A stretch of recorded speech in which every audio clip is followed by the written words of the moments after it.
नमस्कार दोस्तों, स्वागत है आप सभी का एक बार फिर से आपके चैनल डीजी नट्स पर, जहां हम बात करते हैं माइंडसेट और मोटिवेशन की और जीवन की उन कहानियों की जो हमें सोचने पर मजबूर कर देती है। आज का टॉपिक है लॉस्ट एंड फाउंड, जो कि बहुत ही महत्वपूर्ण होने वाला है, क्योंकि जिंदगी में न जाने हम क्या क्या खो देते हैं, अपने सपने, अपने उद्देश्य और कभी कभी खुद को भी खो देते हैं। लेकिन जब खोते हैं तभी तो पते भी हैं।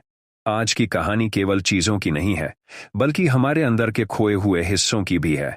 तो चलिए शुरू करते हैं। लॉस्ट एंड फाउंड, खोया पाया। What is lost and found? Lost and found का मतलब होता है खोया पाया। इसका इंटेंशन उन चीजों से है जो खो जाती है, फिर बाद में लॉस्ट एंड फाउंड डिपार्टमेंट यानी खोया पाया विभाग के द्वारा मिल जाती है।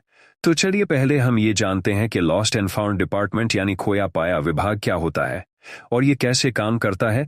लॉस्ट एंड फाउंड डिपार्टमेंट यानी खोया पाया विभाग वह होता है जहां लोग अपने खोए हुए सामान की जानकारी दे सकते हैं। साथ ही साथ यदि किसी को कोई सामान मिला हो तो वह उसे वहां जमा कर सकते हैं, जिसके द्वारा खोए हुए सामान उस सामान के असली मालिक तक पहुंच जाती है।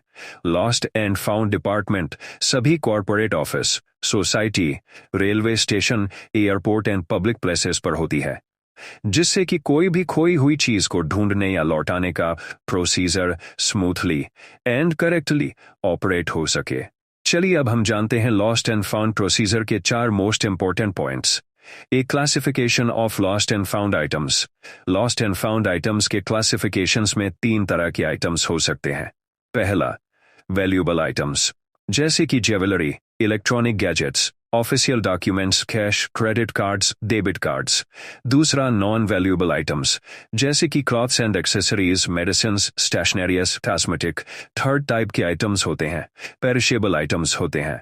पेरिशेबल आइटम्स जैसे कि food materials and soft beverages. 2, storage of lost and found items. Lost and found items को lost and found items register में डिस्क्रिप्शन के साथ रिकॉर्ड मेंटेन करके रखा जाता है। लॉस्ट एंड फाउंड आइटम्स का स्टोरेज इनके टाइप्स यानी valuable items, non valuable and perishable के अकॉर्डिंगली ही किया जाता है।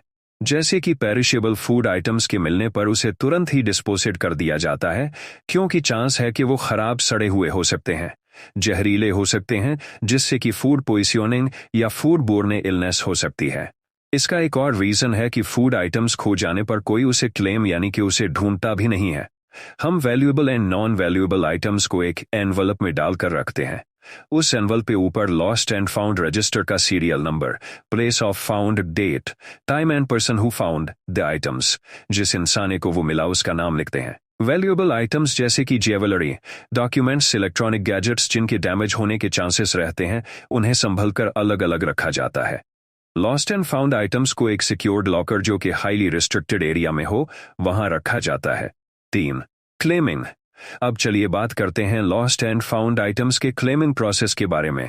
वह इंसान है जो किसी लॉस्ट एंड फाउंड आइटम्स को अपना बता रहा हो या उसे क्लेम कर रहा हो, उसे उस आइटम का रीजनेबल डिस्क्रिप्शन बताना होता है।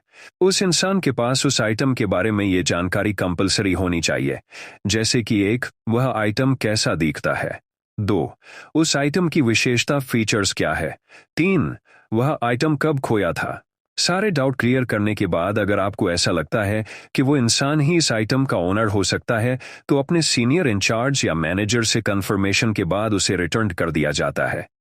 लॉस्ट एंड फाउंड आइटम्स को रिटर्न करते समय उसका documentation lost and found register में जरूर करें, जैसे क्लेम करने वाले का फुल नाम with mobile number and email and date and time. 4, unclaimed items.